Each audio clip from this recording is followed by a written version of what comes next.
교회와 우리 교단 총회의 목회 주제는 주여 이제 회복하게 하소서입니다. 코로나19 사태로 인해서 침체된 사회 경제 분야뿐만 아니라 상실된 인간성 그리고 국가 정체성도 회복되어져야 할 절박한 상황에 놓여 있기 때문입니다. 무엇보다도 사회적 신뢰를 얻지 못하고 또 세상의 빛과 소금의 역할을 제대로 감당하지 못하는 한국 교회와 또 그리스도인들의 정체성을 또 회복해야 할 그러한 상황 속에 오늘 우리가 처해 있습니다. 병에 걸린 사람이 낫기 위해서 제일 먼저 해야 할 일은 무엇 때문에 병이 나고 또 내가 걸린 병은 무엇인가 하는 것을 바로 진단하는 일일 것입니다. 그래야 정확한 약을 쓰게 되고 또 합당한 치료를 시행할 수 있기 때문입니다. 진단이 잘못되면 엉뚱한 약을 쓰게 되고 그렇게 되면 병이 더욱 깊어지게 됩니다. 그와 마찬가지로 영적 회복도 마찬가지입니다. 만약 우리가 회복되기를 원한다면 무엇이 어떻게 잘못되었는가에 대한 바른 진단이 필요하겠습니다. 이 회복의 사전적 의미는 원래의 상태로 돌이키거나 원래의 상태를 되찾음입니다.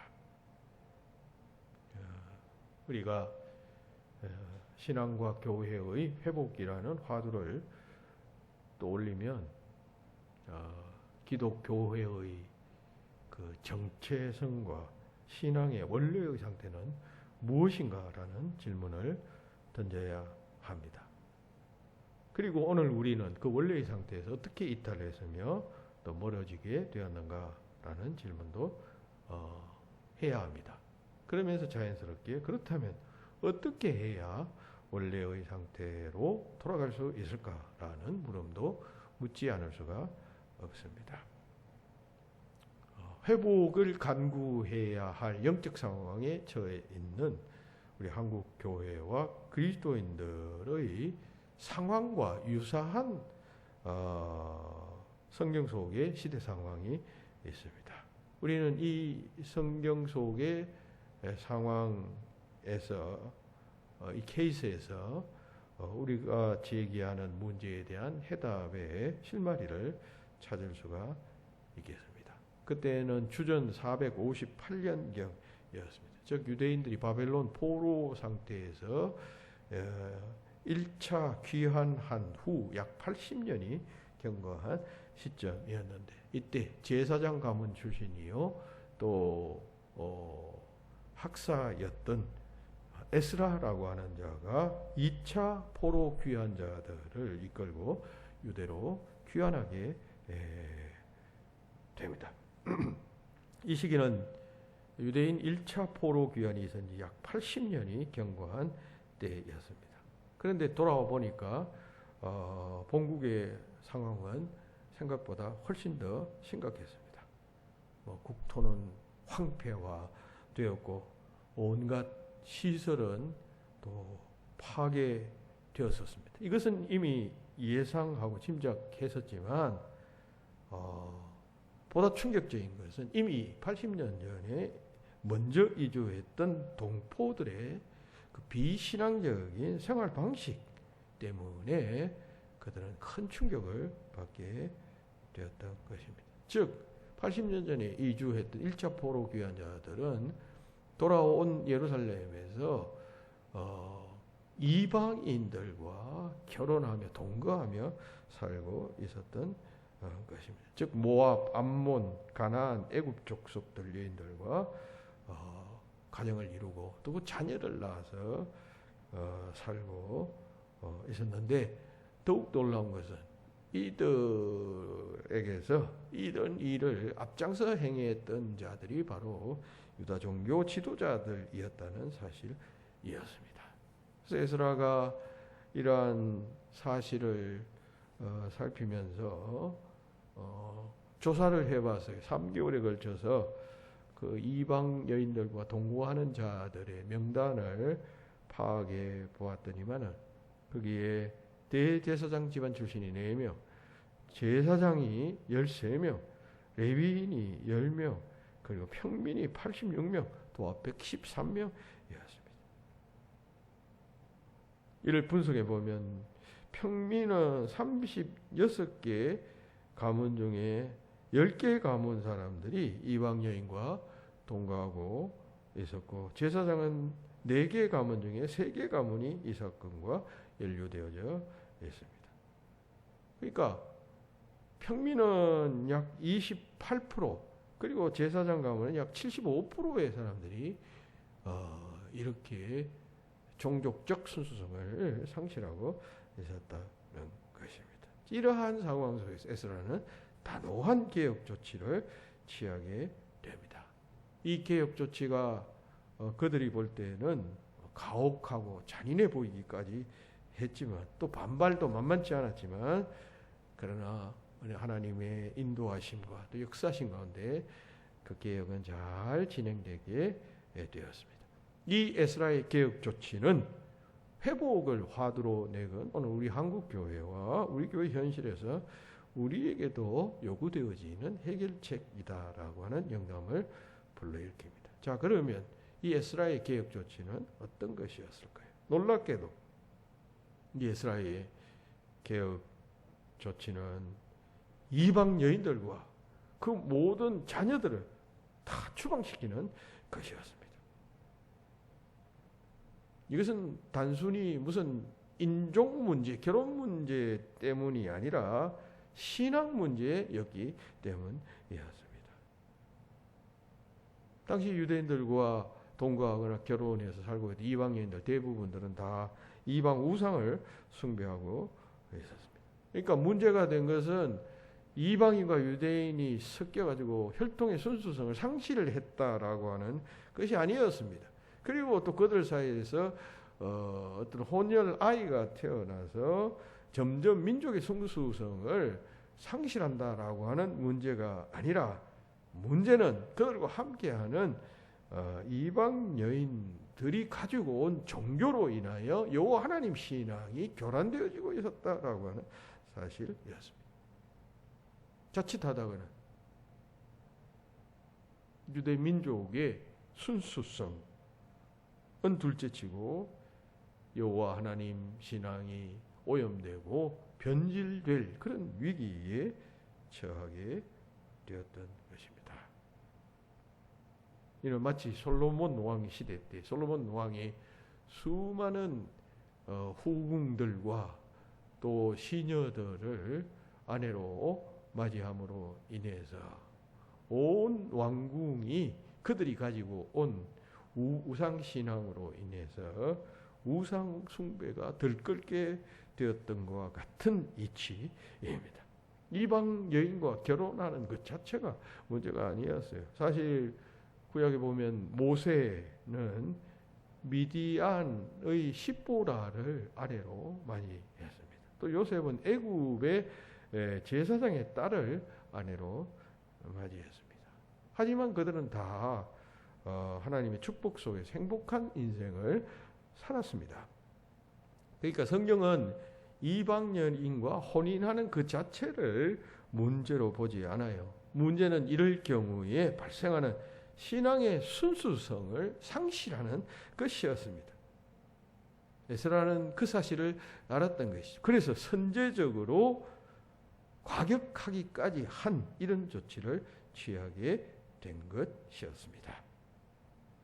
다시 말해 에스라는 보통 사람들이 생각하지 못하고 내다보지 못했던 선견지명을 가지고 멀리 내다보면서 그 같은 개혁을 단행했던 것입니다.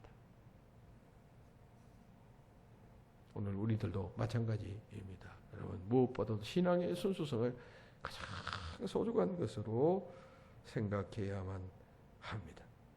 다른 많은 것과 귀한 것을 잃더라도 신앙의 순수성을 회복하는 일이라면 살을 베는 아픔을 동반한다 할지라도 그 일을 해야 하는 것입니다. 국적이 다르고 또 피부 색깔, 얼굴 생김새가 다른 두 사람이 결혼하면 태어난 아이는 반반씩 닮습니다. 처음에 무슨 완전히 엄마를 닮다 그 다음 때에서는 아빠를 닮거나 하는 것이 아니죠. 반반씩 섞여서 태어납니다. 신앙도 마찬가지입니다. 독실한 신앙인과 우상 숭배하는 신앙인과 만나면 그리고 섞여 살면 태어나는 아이가 두 가지를 다 배웁니다. 그래서 반반씩 섞입니다. 즉 이것도 좋고 저것도 좋은 신앙인이 됩니다. 혹은 이것도 아니고 저것도 아닌 신앙인이 되기가 쉽습니다.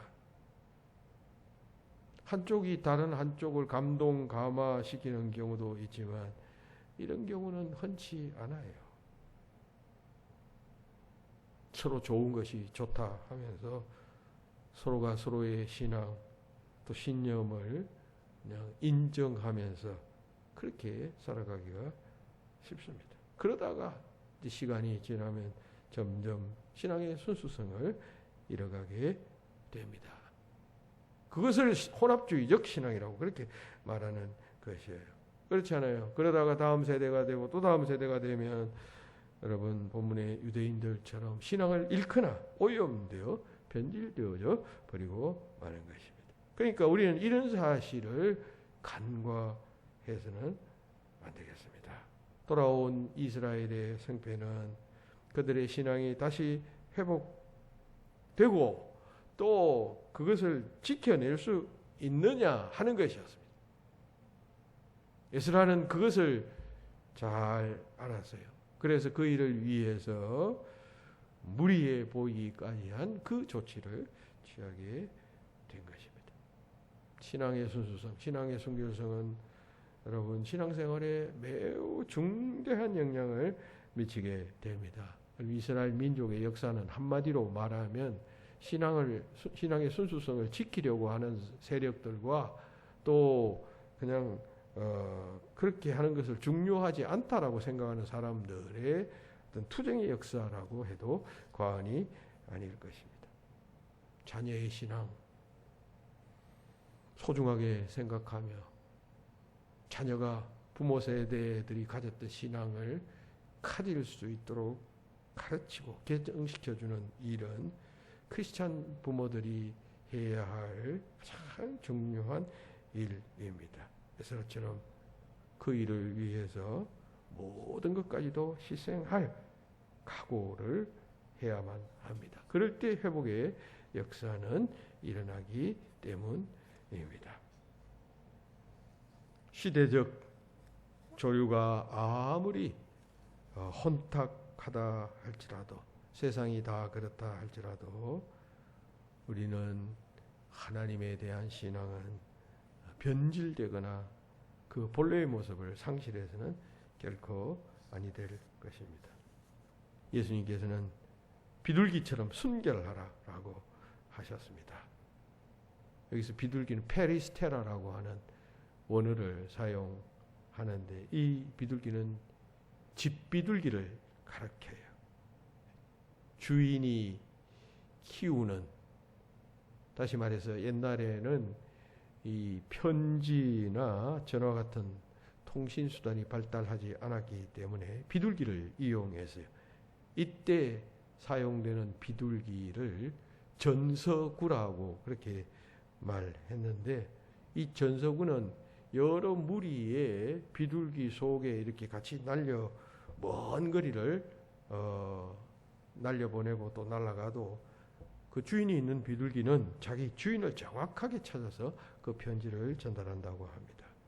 그러니까 비둘기처럼 순결하라라고 하는 말은 이 비둘기처럼 뭐 온순하라, 순진해라, 혹은 또 평화로워라라고 하는 뜻이 아니라 이 비둘기가, 이 전서구가 주인을 반드시 찾아가서 그 주인에게 자신이 주어진 그 목적을 바르게 전달하는 것 같이 주님께 충성하라라고 하는 뜻입니다. 비둘기처럼 순결하라는 말씀, 비둘기처럼 그렇게 충성하라라고 하는 뜻이겠습니다. 여기서 순결은 도덕적 순결이 아니라 영적 순결인 것이죠. 하나님을 주인으로 생각하고 그분에게 충성하는 그러한 순결을 의미하는 것입니다. 그것을 오늘 우리들은 회복해야만 하겠습니다. 예수께서 말씀하셨죠. 또한 만일 내 오른손이 너로 실족하게 하거든 찍어내버리라. 내 백체 중 하나가 없어지고 온 몸이 지옥에 던져지지 않는 것이 유익하니라 라고 하셨습니다. 이같이 신앙의 순수성을 무엇보다도 중요하게 여기서 어떤 고통이 수반된다 할지라도 결단하고 돌이키기를 주저하지 않아야 합니다. 그것이 회복하게 되는 열쇠가 됩니다. 주여 이제 회복하게 하소서라고 하는 기도는 곧 주여 이제 결단하게 하소서라는 기도와도 같습니다. 그 결단 위에 회복의 꽃을 피우는 우리 교회가 되고 또 모든 가정과 개개인이 되시기를 주의 이름으로 축원합니다. 기도하시겠습니다. 하나님 은혜를 감사합니다. 올 한 해 우리 교회의 표어로 주의 이제 회복하게 하소서라고 하는 주제를 내걸고 출발케 하셨습니다. 하나님, 우리가 회복되어져야 할 부분들이 무엇인가를 생각하고 또 돌이켜 회개할 것은 회개하고 결단한 것은 결단함으로 그 회복을 향하여 걸음 내딛는 저희들의 삶들이 다 될 수 있도록 역사하여 주시옵소서. 올 한 해 우리는 더욱 주님께 충성하고 주님 기뻐 받으시는 것이 무엇인가, 기뻐하시는 것이 무엇인가를 생각하며 그 뜻을 이루어드리는 삶을 살아가는 한 해가 되게 하여 주시옵소서. 예수님 이름으로 기도하옵나이다. 아멘.